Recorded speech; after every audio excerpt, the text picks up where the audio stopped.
Hey, welcome back, everybody. Of course, you know me. My name is Dr. Keith McNally. This is the Question Guy podcast. It's going to be a really unique conversation today because I'm here with Jennifer Vaaler, and Zoom tells us she's a productivity coach.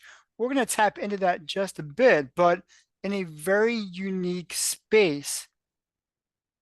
You live child free. Oh, yes. And so we're going to tap into that and exactly what that means and living by choice to be child free. So, Jennifer, welcome to the show. Welcome to the conversation. Let's dive right in. And so, in our pre call and everything that you've talked to me about, you don't have any children and you don't have any children by choice. And Right. sometimes you take heat for that, but you have learned to stand up for what you believe is right for you. Mhm. Let's talk about that. Oh, yeah. Yeah. So, of course, as with everyone's story is different. Mhm. Um, Mine in particular, I never had this dream of having the family white picket fence or ever even dreaming about a fantasy wedding or anything. It was just always I wanted to do what I want to do. And back then it was a different type of selfishness, and now it's more of a passion, advocacy, empowerment type selfishness instead. Okay. So Like why the do you the think mindsets it's change. so where does this selfishness come in? Because life is all about choices. We get to Yeah. make our choices. We have our own agency. So where does this selfishness or this idea of selfishness come from?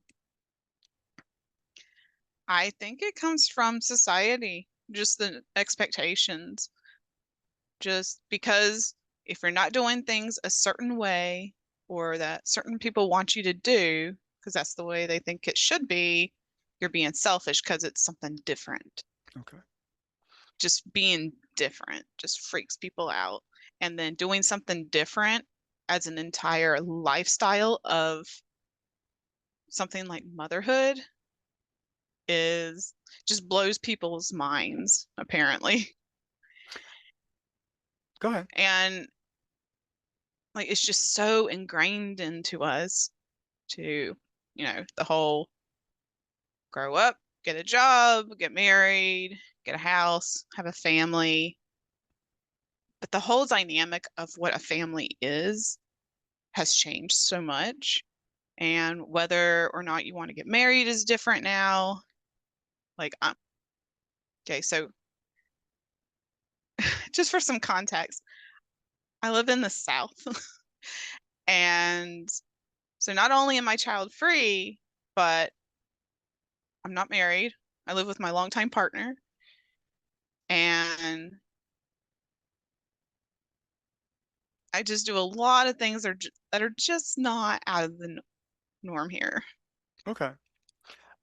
So there are some, I would agree with you, there are some expectations. And I think when we talk about the South, we could easily be talking about Texas, but I think you're closer to the East Coast because I'm Yes, up North here in Carolina. Virginia, North Carolina.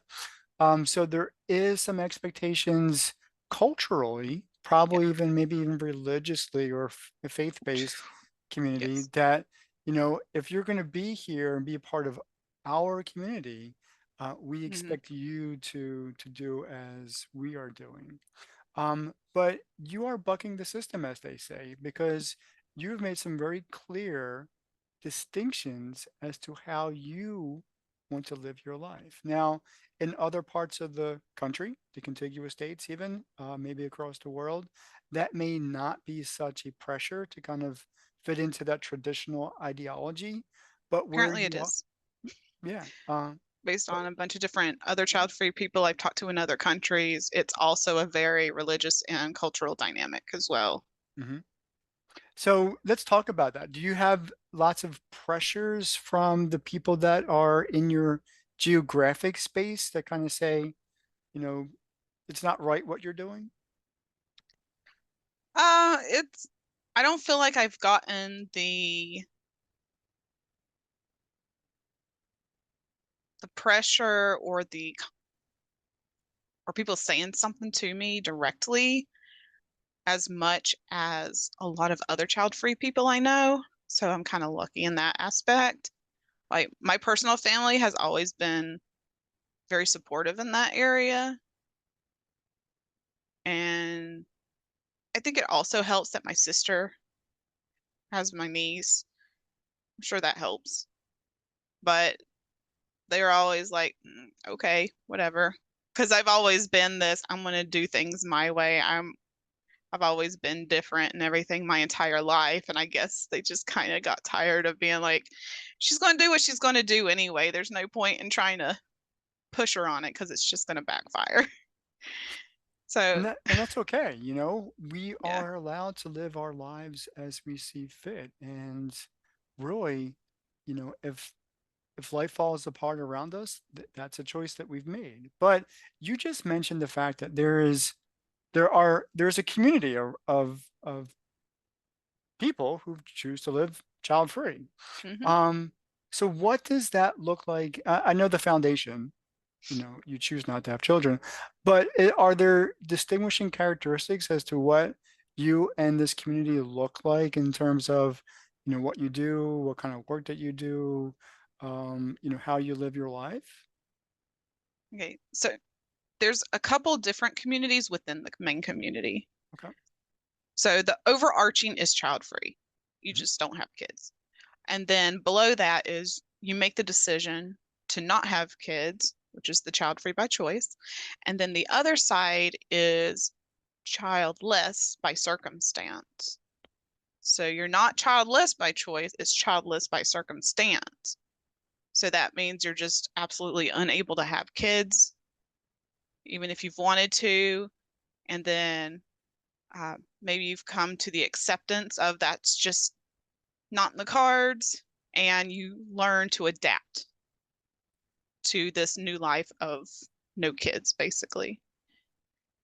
And then within those, you have the what we call the aggressively child free, who are what I feel are pretty toxic and like they'll bash parents and kids and everything. And then the other side of that is the community that I'm trying to build. And like, look, we've made our decision. They made their decision. It's not about who's better or who's more tired or any of that crap. It's about you made this choice, so stay in your lane and just enjoy your life. Don't worry about everybody else. They don't matter. They're not paying your bills. They're not doing anything else. So their opinions don't matter. But we don't need to gang up on each other because we're just not any better than them if we're just going to tear each other down. So we're wanting to focus on our own personal lifestyles and meeting other like-minded people who are like that as well. So now I'm curious now. I'm really curious. Where are these like-minded people? You mentioned that they're all over the world. And so talk to me about that. Where are they? And how did you find them? It took a while to find them actually. I had checked out different Facebook groups. Some are a lot more toxic than others, and luckily I'm in a good one now that's mainly with entrepreneurs and creators who are also child free, and that's who my ideal client is now anyway. And that has become a really supportive, positive space there on Facebook. That's not my specific group, it's just one I'm a part of, but I am in there a lot. And then there's a bunch of different child free people on Instagram, and got to be kind of careful with who you follow over there. Um, but most of the Facebook child free groups I've noticed are can get pretty toxic pretty fast. So it's few and far between. So with my personal platform, with YouTube and on my other platforms, I'm just trying to help create that kind of space where it is positive, we're staying in our lane, and we're just supporting each other and sharing and embracing our own lifestyles. We're all okay with that. So if you've mentioned the word toxic or these toxic communities, what exactly does that look like? Because why would somebody, because my question would be, why would somebody infuse their own opinion um, on somebody else? And that's really not what you're trying to accomplish. It's just a group of people coming Mm-hmm. together to share an experience. That's what a community primarily is. I mean, it can go a whole lot deeper than that because with roles and responsibilities and whatnot. But really, anybody who I live in a community, I live in a neighborhood because I've Mm-hmm. chosen to be here. I like the people. I'm ex-military. This is an ex-military, well, this is a military town in Norfolk, Virginia. Um, so there's some commonalities and there's common denominators. And Mm-hmm. so why would somebody want to infuse their negative opinions on another group? Can you share some insight into that? I mean, I can't know for sure what they're actually thinking. I think a lot of it has to do with it's such a different mindset and lifestyle than what they have. Okay. Again, it's societal expectations. It's just something very new and different and change, and people hate change. And I think part of it might be a little bit of jealousy because maybe they didn't realize it was a choice, or maybe they really are jealous of the lifestyle, but I truly don't know. But like with any topic or opinion, everyone's got one. So it's like, if anything, anyone that wants, so I'm making sure that whenever I talk about different things for the lifestyle and my topics, it's definitely on the positive side and on the, because I want to have like a leadership role in this. So I want to walk my talk, and I don't want to pull myself down like that. And if people do decide to be trolls or whatever, you know what? Thanks for boosting my algorithm. I mean, like, bye, but thanks for boosting the algorithm. It's just like everyone has their own choices, and just because their choice is different from yours doesn't make it any better or worse. It's just different. And I don't know why people have this, they feel the need to push their agenda on other people so hard. It's like it's their life. Let them live it the way they want. It's like whatever. So talk to me about your what you expected or what you just said about I want to kind of take on a leadership space within this group of people within this community. What is your message? What is your vision of creating a like-minded group of people to say, hey, we are free to make our own decisions and live life on our terms? Yeah, so just through my general content, and then anything I talk about really is just being transparent about who I am, what I like, and what I do. And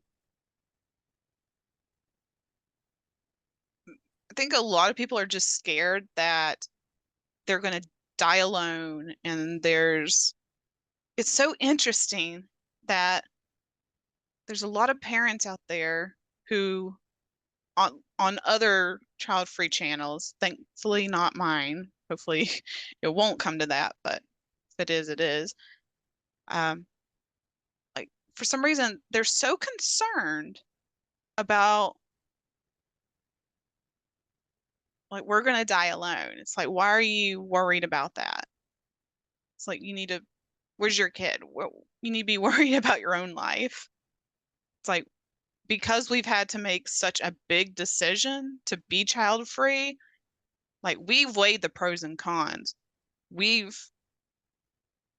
and we're still making sure and checking in with ourselves every day, every year, making sure like this is really what I want. And once I decide for sure, Like, what is the future going to look like? Like, for me personally, I want to be able to make a lot of money so I can help a lot of people and have really good nurses and pay them well to take care of me later. Something like that. But yeah, as far as health wise and things like that, it's definitely a concern in our community, and it's no one else's business. Like, I just never understood why, like, asking someone if they're going to have kids. I understand that that used to be like a general question just to make chit chat, but now it is very intrusive. It's like, why are you asking me about my sex life? Like, it's so personal and so rude. So I don't understand that. Well, then let's switch gears here. Your Zoom name says productivity coach. And so Mhm. there's got to be this essence of we can do something about it. What does it mean to be a productivity coach in your terms? Yeah, for me, instead of being like hardcore, okay, first of all, we're not robots, we're humans.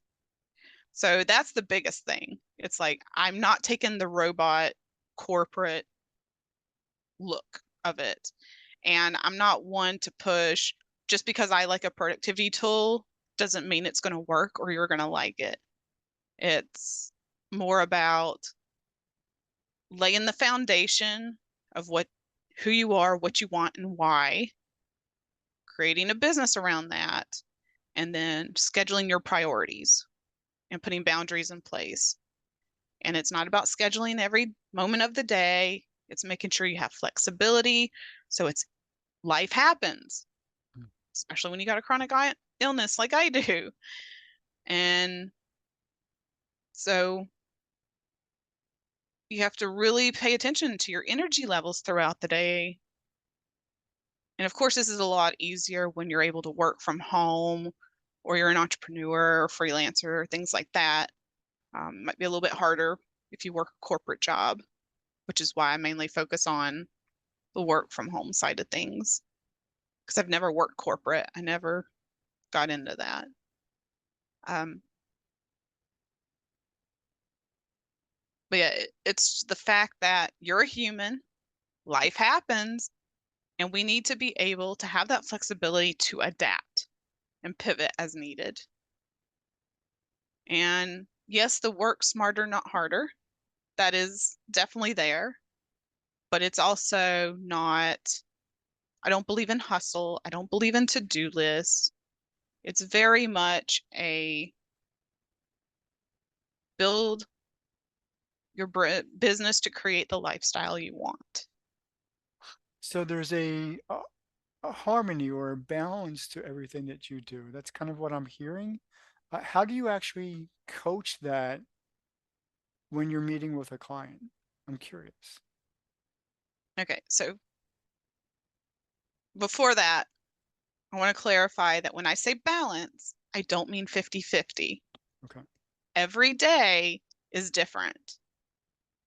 Like today is more 90% rest, 10% productive. Yesterday was 100% rest, zero productivity.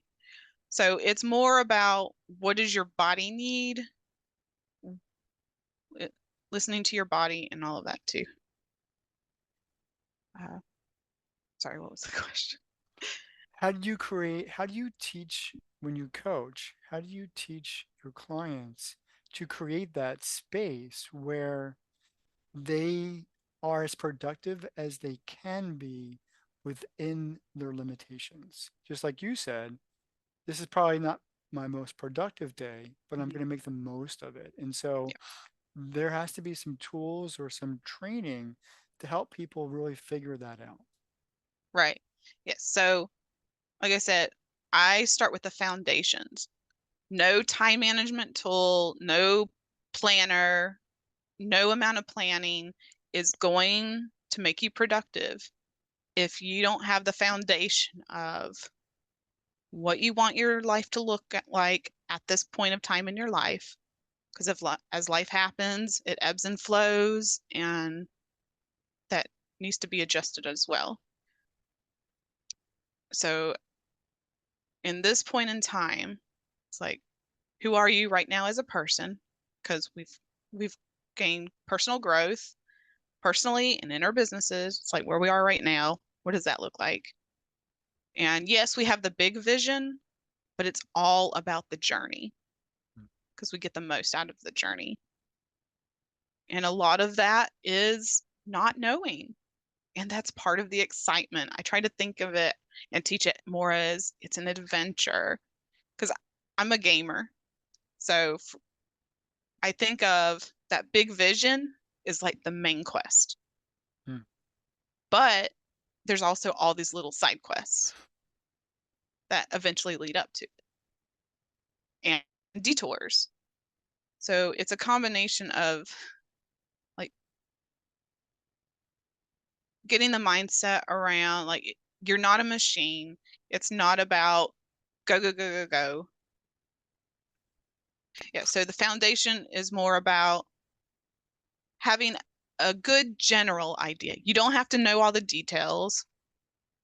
It's preferable that you don't, because there's a lot of things that are going to be out of your control, and there's some things that are in your control. So it's focusing and scheduling the things that are within your control to take those action steps forward every day. As long as you're making a little progress every day, it will add up over time.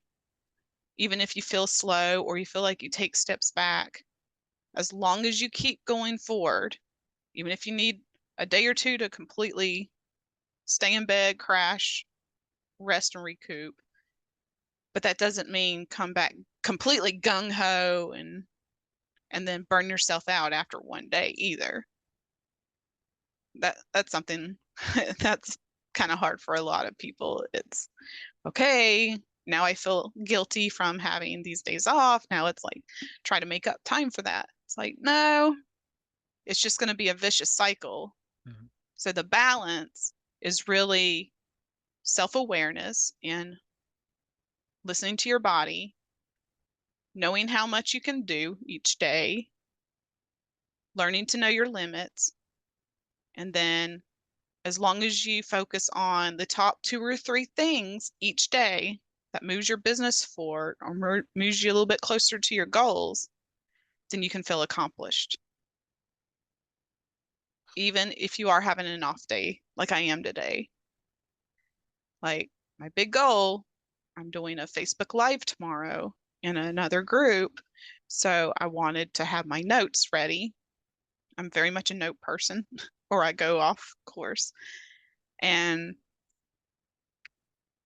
so I wanted to make sure I was able to do this podcast and get those notes for tomorrow. And as long as I did those two main things, I'm happy. So, one, you're here, so one Mhm. accomplished. Yes, And number two, your notes. I did them before this.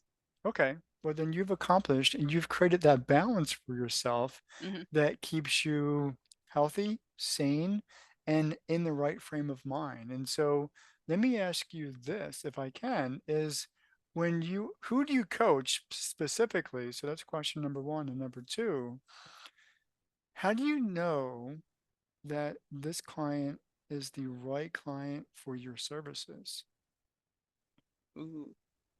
Okay, first of all, my complete niche ideal client are other child-free entrepreneurs and creators.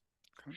At first, I was thinking about offering it to all child-free, but there's actually a section of child-free people who are okay with not having a purpose, are okay with not having goals. I can't relate to that. Okay. Good for them. That's how they want to live their life. Cool. But that's I can't understand that. So I want people around me who are also passionate and action takers, and they want to create this thing, their legacy as of their business of helping people, their their own version of a legacy with their business and being able to volunteer and things like that. So that's the ultimate ideal. And I like doing productivity for the child free because a lot of the child free stuff is focused around students, corporate, and parents, and a surprisingly amount of men write most of these productivity books, which is fine. And that doesn't necessarily mean it works for women or for the child free lifestyle. So, yes, there are a lot of child free men as well. I mean, I'll help them, no problem. My content is just a little bit more geared towards women than men, but absolutely child free men can be part of it too. But as far as the coaching, I do the same thing for everybody is get an idea of like what does success look like for you? Because our version of success looks different because it's not necessarily big houses and travel and vehicles and what is shown all over these ads or whatever. Like for me personally, it's more about the slow life. It's in it's going to try a new restaurant or a new coffee shop or going camping or so it just so whatever the lifestyle, it's okay. We figure out your non-negotiables. Well, first we figure out how long you want to make sure you sleep and then work backwards. We have your sleep time and then how long does it usually take you to wind down? So we have like a wind down and then okay, what do you want your office hours to be? Do you want to have theme days for time blocking? Like, I only have calls on these days. I do admin work these days, that kind of thing. Stuff like that. Time blocking doesn't work for me in that aspect just because of my energy levels are very different day to day. So I just do a task based on the energy level of the task that matches my energy levels. So like lower energy might be admin stuff, maybe doing a little bit of planning. But the big energy, have more energy things is doing doing the strategy, doing the launch, doing the big task, doing a video, like things that take a lot of mental and physical energy. I like it. So, with the amount of time that we have left, I want you to leave our audience a specific action item. If they're figuring out where they fit into life, so having children, not having children, what are some key, I guess, things, I'm just going to say indicators, that would help them make the right choice for you, for them, based on your personal insights? Yeah. So first of all, again, it is your choice. Just because I'm on here child free, I'm not trying to tell you, oh, you have to be child free. Oh, or not. That's absolutely not what I'm here for. It's I'm saying that look at your past and see if there's any indicators over time where maybe